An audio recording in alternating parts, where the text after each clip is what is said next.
Buenos días, buenas noches, buenas tardes. Bienvenidos a este espacio del Instituto Satia Sai de Educación en Valores Humanos de Colombia, que hemos llamado Ser Humanos. Hoy con un tema que es también una invitación. Juanita Villa, que es nuestra facilitadora de hoy, ha titulado su charla ¿Quisieras ser escultor de tu destino? Hola Juanita, bienvenida.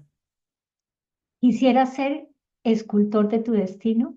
Esa es la pregunta con la que los convoqué, porque vamos a detenernos a comprender cómo lograr la armonía entre el cerebro, la mente y el corazón. Y así seremos más conscientes de nosotros mismos para ser escultores de nuestro destino. ¿Y por qué?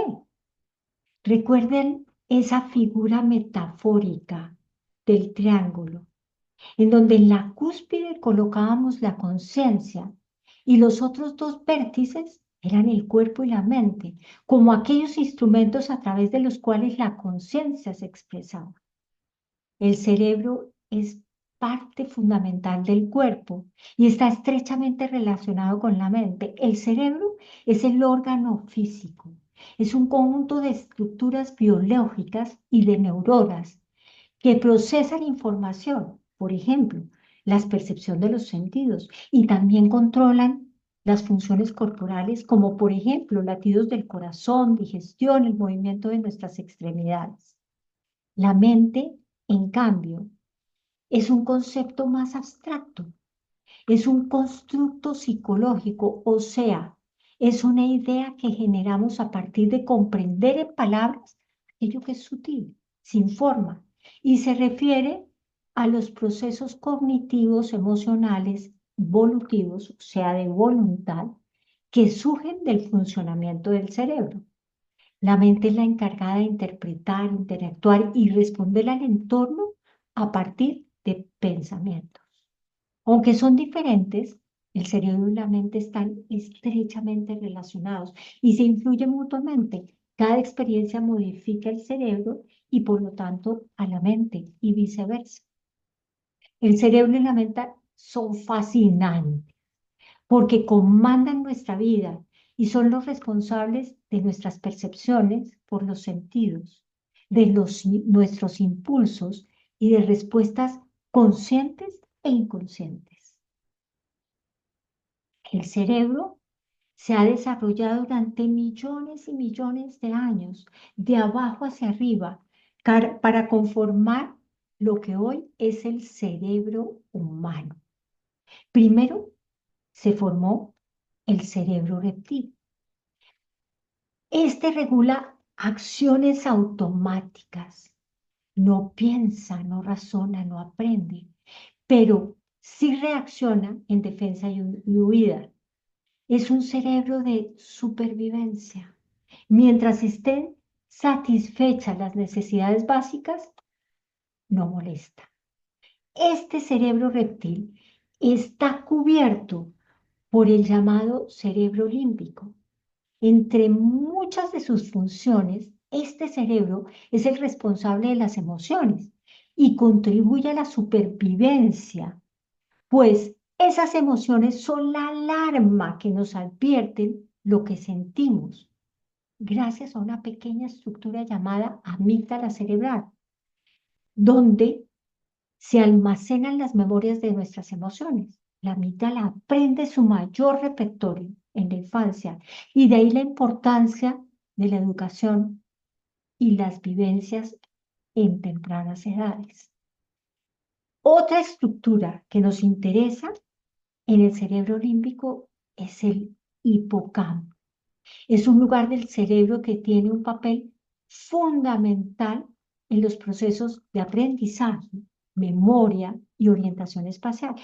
Es la zona donde están archivadas las memorias, los hábitos. Este cerebro sí aprende. Finalmente, en la parte superior se encuentra el cerebro frontal o neocórtex, responsable, entre otras, de la toma de decisiones, del poder proyectar el futuro, de prever resultados. Es capaz de frenar el cerebro reptil en sus impulsos y en ciertas funciones fisiológicas, como por ejemplo dejar de respirar unos segundos, y de modular el cerebro límbico, o sea, modulando emociones y creencias. Gracias a este cerebro obtenemos concentración, atención, raciocinio y la posibilidad de lo que tanto hablamos en el proceso de valores, de nuestra transformación. En resumen, tenemos tres cerebros que funcionan al unísono complementándose. El reptil no piensa, no aprende y es el encargado de supervivencia. El límbico, donde la amígdala cerebral es un archivo de emociones y el hipocampo es un archivo de memoria. Y el neocórtex o cerebro frontal, que es el cerebro más evolucionado y nos permite razonar y proyectar.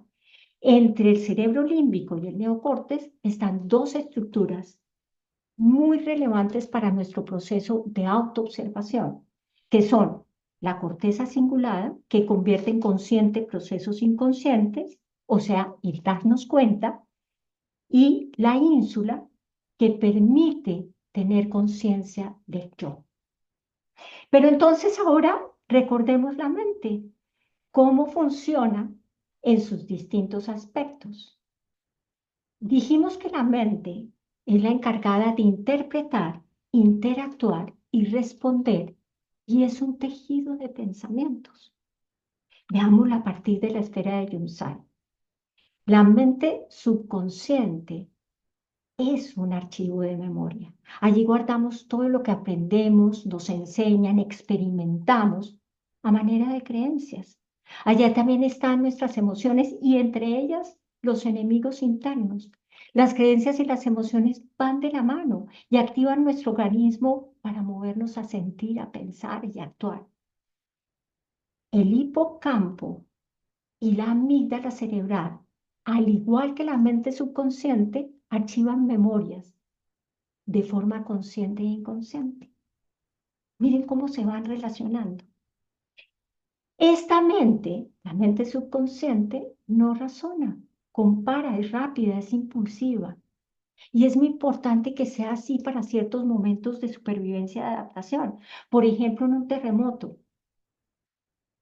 Si me pongo a pensar, bueno, ¿será que esta viga sí resiste el techo o que con el terremoto me va a aplastar el techo? No, necesitamos es rápidamente ser impulsivos y tomar una decisión. Nos recuerda entonces al cerebro reptil. La mente consciente, cuando está atenta, es pausada y discrimina. Nos permite darnos cuenta. Recordemos que en nuestro proceso de autoobservación y de transformación requerimos darnos cuenta para poder elegir hacer cambios. Gracias entonces a la corteza cingulada y a la ínsula, ellas nos favorecen este proceso. Como acabamos de ver, esta actividad se da en el cerebro límbico, entre el cerebro límbico y el neocórtex. Entonces, la mente supraconsciente y la conciencia superior es pura sabiduría. Esta mente es aquello que nos hace tan valiosos, pero tan valiosos a los seres humanos. Y gracias a las cualidades de esta mente, podemos expresar los valores humanos en nuestra vida diaria. De igual manera, el neocórtex es la parte del cerebro que hace que el ser humano sea la especie capaz de darse cuenta de sí mismo y de generar procesos complejos de razonamiento. ¿Se dan cuenta cómo se van relacionando cuerpo y mente, cerebro y mente? Pero bueno, toda esta explicación es para qué. Es para que veamos cómo funciona la mente. El cerebro reconoce los sonidos, las imágenes, las sensaciones de la piel, el olor, todas las sensaciones gustativas, o sea, detecta las percepciones de los sentidos como un estímulo y los traduce en una señal eléctrica. Y en segundos, el cerebro distribuye toda esa información en diferentes lóbulos y los neurocientíficos con aparatos muy sofisticados ven cómo se encienden diferentes partes involucradas del cerebro y se activan también las neuronas, las neuronas haciendo distintas conexiones entre ellas para poder procesar la información de los sentidos. Todo esto ocurre en segundos, con todas las percepciones de los sentidos al tiempo, más todas las funciones que tiene el cerebro y todo se va archivando en el cerebro. Es absolutamente maravilloso el cerebro. Por otro lado, ¿qué pasa con la mente consciente? Que es aquella a través de la cual recibimos las percepciones de los sentidos. Pero fíjense una cosa, cuando está atenta, discrimina tomando aquello que le interesa de lo que está en el cerebro y lo archiva de manera consciente. ¿Sí? Por ejemplo, en este momento, si tú estás concentrada, vas archivando selectivamente en tu memoria lo que yo voy diciendo, lo que te parece importante o te hace resonancia, y lo haces de una manera consciente. Sin embargo, simultáneamente, seguimos teniendo otras percepciones, aparte de la que ustedes están viendo, de mirar y de escuchar. Seguimos teniendo otras percepciones por los sentidos, cuya información ingresa sin filtro a la mente subconsciente y se archiva también en el cerebro de manera inconsciente. Siguiendo con el ejemplo que decíamos, si están poniendo atención, entonces, de todas maneras, me están poniendo atención en este momento, pero la piel, los sabores de la boca. De pronto hay un sonido en la casa que también pueden estar escuchando, porque los sentidos siguen activos, pero no les estamos poniendo atención. ¿Qué quiere decir esto? Que la mente subconsciente tiene memorias conscientes e inconscientes. Vamos archivando de manera consciente e inconsciente. Lo importante es con qué deseamos alimentar nuestro cerebro y mente. Y me encontré con estas afirmaciones.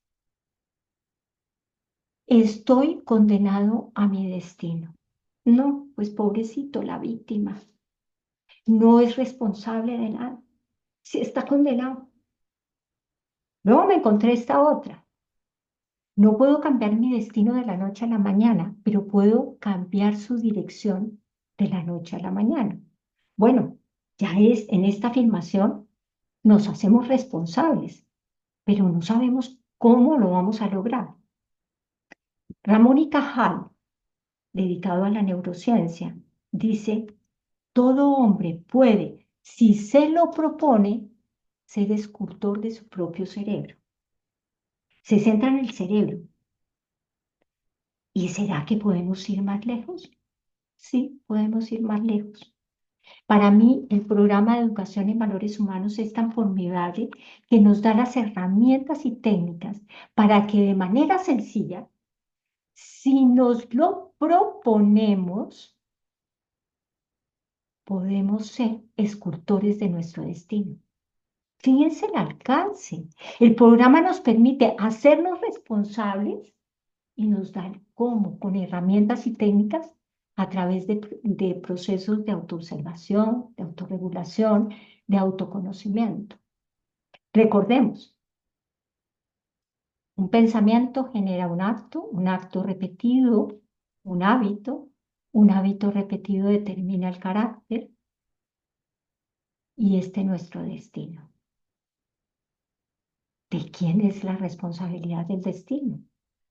de cada uno de nosotros. Entonces, ¿qué hacer? Como dice Ramón y Cajal, si te lo propones, es un acto de voluntad, poniendo en práctica las 5 Ds. Tenemos que tener determinación, decisión, discernimiento, disciplina, ganas, pasión, devoción, esos recursos internos que nos llevan a movernos a nuestra propia transformación.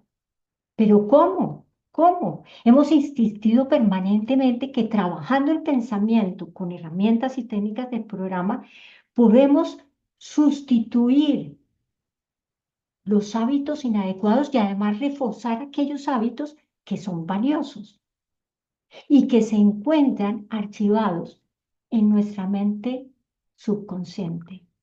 Sin embargo, hoy estamos yendo más profundo, aprovechándolas para que el cerebro, ¿sí?, también pueda ser transformado por estas herramientas y técnicas y se puedan entonces sustituir las memorias del cerebro y cambiarlo gracias a la plasticidad del mismo y así ser escultores no solo de nuestro cerebro, sino de nuestro destino.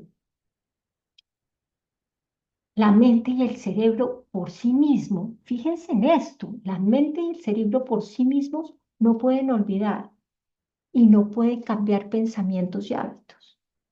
No se logra diciéndonos a nosotros mismos o a otro, no lo hagas, olvídalo, porque al contrario, más persiste, se reafirma para que persista. Se trata de ofrecer una nueva opción a través de sustituir.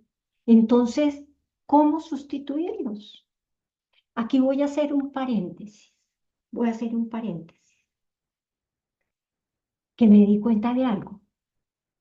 Ese dicho que además reprochamos, de perdono pero no olvido, es cierto. Es cierto, los hechos no se olvidan. Lo que sí puedo es sustituir creencias, emociones y sentimientos frente al hecho para comprender, para que surja la empatía y la compasión. Cierro paréntesis. Se los dejo ahí, nada más para que ustedes lo piensen, lo mediten. Entonces, vamos a hacer un pare aquí unos instantes. ¿Cómo estamos? ¿Cómo nos sentimos? No tienen que repetir lo que he dicho, no, solamente darse cuenta de lo maravillosos que somos, ¿sí? De lo que somos capaces de lograr. Y fíjense en algo, si les dijera que repitieran algo de todo lo que he dicho, probablemente lo que tienen más fresco es lo que acabo de decir. Perdono, pero no olvido. O podrán repetir lo que haya llamado la atención del resto de lo que he hablado. ¿Por qué? Porque somos selectivos. Tomamos lo que nos interesa de una manera consciente. Se los dejo también para que saquen conclusiones. Entonces, retomemos cómo vamos a sustituir. ¿Cómo hacemos para sustituir esos hábitos inadecuados y además reforzar los que tenemos? El cómo hacerlo es muy importante. Por eso este programa es tan maravilloso. Entonces, comencemos con la herramienta del control de los sentidos. Hagámonos más conscientes de con qué alimentamos la memoria de nuestro cerebro y de nuestra mente, dándole sentido a los sentidos.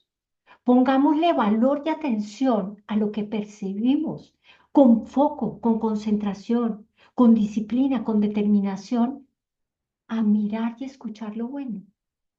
No nos vamos a detener en esto. Cada uno con su discernimiento escoge qué será bueno mirar y escuchar, respirando con mayor atención, porque es que eso serena nuestra mente, alimentándonos de una manera más sana, porque ya sabemos que lo que comemos influye en el pensamiento. Buenas compañías, buenas lecturas, buenas películas, buenas personas, buenos lugares, buena cantidad de sueño, buen ejercicio. necesitamos que en el hipocampo y en la mente subconsciente archivemos nuevas posibilidades a través de sustituir pensamientos inadecuados por aquellos que estén fundamentados en valores. ¿Cómo lo hacemos? Pues con las técnicas. Pensamientos buenos con la técnica de la cita. Recordemos sus modalidades. Las frases, las oraciones y plegarias, refranes, poemas, afirmaciones. Buenas inspiraciones con el cuento. Y el cuento son historias, parábolas, metáforas, biografías, en fin, películas. Buena música con el canto. Pongamos atención a la letra y a la melodía. Buscando siempre contenidos en valores que nos permitan buenos pensamientos para consolidar patrones modelables de buena conducta. El cerebro, miren esto, el cerebro no distingue entre lo real y lo irreal. El cerebro se la cree. Y por eso, si yo les dijera ahora que en mis manos tengo un limón, cierren los ojos, que lo voy a cortar, está tan suave el limón, lo voy a cortar y lo voy a exprimir y salen chorros y gotas de limón fresco. ¿Qué ocurre en ustedes? Que segregan saliva. ¿Es verdad lo que está pasando? No, no es verdad. Por eso digo que el cerebro se la creo. Y por eso las técnicas de la cita, el cuento y el canto son tan valiosas, porque si nos lo proponemos, ellas van a contribuir sembrando nuevos pensamientos positivos en la memoria a través de la sustitución, sin que el cerebro rechace el nuevo contenido. También se ha comprobado estos pensamientos positivos acaban teniendo una repercusión en el cerebro, disminuyendo la secreción de cortisol, hormona del estrés, y al contrario, estimulando hormonas que producen bienestar y serenidad, como la serotonina y las endorfinas. Estas tres técnicas de cita, cuento y canto son semillas que siembro, no solo en la mente, sino también en el cerebro, las cuales debo abonar, regar y cuidar para que florezcan. Nadie obtiene un rosal con solo sembrar. Por lo tanto, hay que practicarlas de manera regular, porque queremos cambiar pensamientos y actos de nuestra vida que ya son hábitos y están profundamente arraigados. Nuevamente entonces aparece la necesidad de activar esas 5 Ds, que haya disciplina, determinación, discernimiento en utilizar todas estas técnicas para sustituir los pensamientos. Pero bueno, ¿y qué pasa en el cerebro con el silencio? Recordemos algunas de las modalidades, de las posibilidades que tenemos para hacer silencio. Meditación en la luz, repetición del nombre de Dios, oraciones y plegarias, respiración consciente. En este proceso de transformación, lo que deseamos es estar cada vez más conscientes, más atentos, darnos cuenta de quiénes somos y cuál es nuestro propósito de vida. Pero si siembro con ruido, aumento el ruido. Requerimos una mente serena.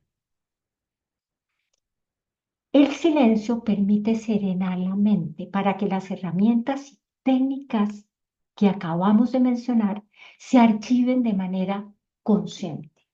Si no, se van a archivar de manera inconsciente, generando más ruido en la mente subconsciente y en el hipocampo. El silencio, así sea unos pocos segundos, al estar centrado en la parte frontal del cerebro o neocortes, el resto del cerebro entra en reposo. Y ya sabemos los beneficios físicos, emocionales y mentales que esto produce. Con unos pocos segundos, hablemos de lo que se conoce como el secuestro de la amígdala. O sea, me quedo pegada a la emoción, atrapada por la emoción, y ocurre ante la percepción de los sentidos y nos dejamos llevar por la emoción sin hacer pausa y reaccionamos muy rápido, sin pensar, y en algunos casos nos arrepentimos. Sin embargo, al practicar regularmente el silencio, obtenemos el entrenamiento de la pausa, logrando que ese mensaje desesperado y desbordado de la amígdala viaje al prefrontal y entonces se activan unas neuronas inhibitorias con el poder de decir, no, no es necesario. Tal vez me voy a callar. Mañana hablo de eso. O no le voy a parar bolas. Nos ha pasado a todos, ¿verdad? Con la práctica del silencio se puede reducir el tamaño de la amígdala cerebral, inhibiendo el miedo, el estrés, la ansiedad y en cambio aumentando la serenidad.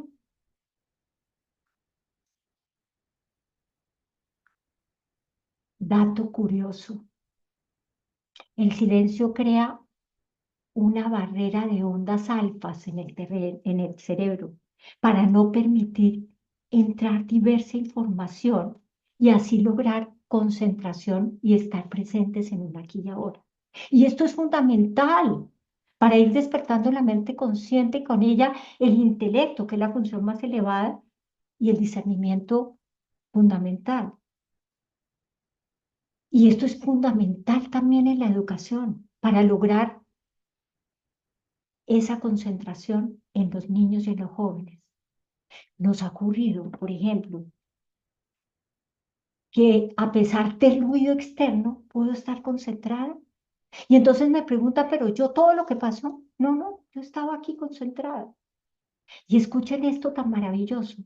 Cuando esta práctica de silencio se hace constante, las ondas alfas se retiran porque ya no son necesarias, ya es un hábito. ¿Y qué queremos lograr con el silencio? Que las pausas en nuestra vida diaria, ¿verdad? Eh, cada día haya más pausas y sean cada vez más prolongadas. Conocemos personas que sí practican el silencio y se vuelven imperturbables, ¿verdad? El hipocampo aumenta densidad y volumen con las prácticas de silencio. Y esto es muy importante, tanto para los chicos, los jóvenes, los adultos, porque aumenta la velocidad de procesamientos, de memoria como poder de recordación, de razonamiento abstracto, logrando así nuevas conexiones neuronales y que además sean profundas. El silencio, si nos damos cuenta, es el mejor alimento para nuestra mente y para el cerebro. Quisiera compartirles dos recomendaciones. Resulta que los seres humanos imitan por neuronas en espejo, las cuales son un tipo especial de neuronas que se activan, fíjense, se activan tanto cuando yo veo realizar una acción en otra persona, pero también se activan cuando yo observo mi propia acción. Es decir, son neuronas que imitan y que reflejan. Y gracias a las neuronas en espejo, estas técnicas se potencializan. Se crea, por un lado, una retroalimentación por lo que vemos afuera y por lo que yo mismo hago. Adicionalmente, como ya dijimos, el cerebro no distingue entre lo real y lo irreal. Y entonces arrastra la mente. El cerebro se la cree y la mente también. Por ejemplo, si me dicen, No, tú no sirves para eso. El cerebro se la cree y la mente también. ¿No nos ha pasado? Y además la mente y el cerebro trabajan con símbolos, con imágenes. Entonces, en el caso, por ejemplo, de la meditación en la luz, a la luz le damos un significado, ¿recuerdan? Un significado de amor, de divinidad, de conciencia. Es un símbolo o significado que se registra de una manera real en el cerebro y en la mente. Dos herramientas adicionales más: agradecer y sonreír, tan importantes que son para el cerebro y para la mente. Soy una enamorada de las herramientas y de las técnicas del programa. Cada día que pasa encuentro aún más y más en cada una de ellas su gran potencial. Son sencillas y, si se dan cuenta, no requiere de especialistas, ni de dinero, ni de ser el más estudiado para incorporarlas y aprovecharlas en nuestro camino espiritual. Solo se requiere voluntad, auténtico deseo de cambiar, persistencia, disciplina.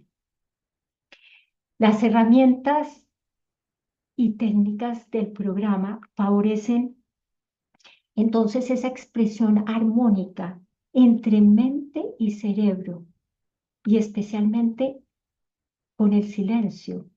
El cerebro frontal adquiere cada vez mayor capacidad de conexión con la conciencia, con la divinidad, con la sabiduría superior. La conciencia en un programa la conocemos como el corazón, porque nos referimos al corazón espiritual. Cuando cuerpo, en este caso mente, perdón, cuando cuerpo, en este caso cerebro, mente y corazón están en armonía, hay coherencia en nuestra vida diaria, reflejando cada vez mayor madurez espiritual. ¿Para qué? Para ser permanentemente escultores de nuestro destino. Esta es una tarea diaria, segundo a segundo.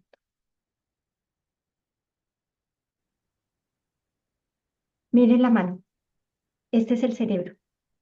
El cerebro reptil es este primer cerebro que se desarrolló y está unido pues a, a toda la columna vertebral, ¿verdad? Recordemos, es un cerebro que es de supervivencia, tiene funciones físicas y nos ayuda en momentos de huida o de ataque. Luego se forma el cerebro límbico. Allí están nuestras emociones y nuestras creencias. Y hagan de cuenta que este dedito hace parte del cerebro límbico. Y entonces, cuando llegan los sentidos, uy, esas creencias y esas emociones se saltan fácilmente, pero fácilmente, si yo no tengo control. ¿Con qué cerebro tengo control? Con el neocórtex o prefrontal, que cubre, ¿cierto?, los otros cerebros, y entonces, cuando estoy consciente, atajo, atajo. Cuando nos pongamos bravos, cuando estemos con miedo, como estaba yo al comenzar hoy la presentación, cuando las creencias de juzgar, de estar mirando al otro, de tener llenas de expectativas, es porque esto se nos está saltando. Entonces, con las técnicas del programa, sobre todo con el silencio, armémoslas. Acordémonos de esta figura de la mano para calmarnos. Bueno, hasta aquí llegamos.